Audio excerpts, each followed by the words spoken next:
ఈ కథ కన్నప్ప చేసేటప్పుడు కూడా నాకు ఏమైందంటే పోటీలో నాకు చెప్పిన తర్వాత 2015 నేను కథ డెవలప్ చేయడం మొదలెట్టిన తర్వాత చాలామంది రైటర్స్ ఇక్కడ ఈ స్టైల్ని నేను ఫస్ట్ ఎన్నుకున్న స్టైల్ కొత్తతనంగా ఉండింది.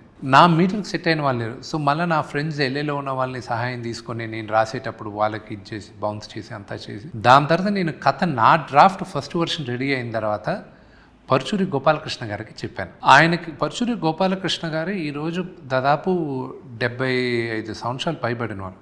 కానీ ఈరోజు ట్రెండ్కి కథ ఎలా ఉండాలో ఆయనకు తెలిసినంతగా అతి తక్కువ మందికి తెలుసు.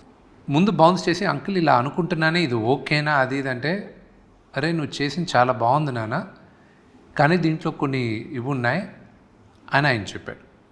ఆయన తర్వాత తోటా ప్రసాద్ గారు ఆయన చాలా సహకరించి చాలా హెల్ప్ చేశారు. సో నాకు వీళ్ళతో కూర్చున్న తర్వాత లాస్ట్గా నేను ఐడియా బౌన్స్ చేసింది విజేంద్ర ప్రసాద్ గారితో. ఆయన అందించాడు ఒక ఎక్స్ట్రాడినరీ లూప్. ఆ లూప్ కూడా దీంట్లో మూవీలో ఉంది, ఒక సీక్వెన్స్.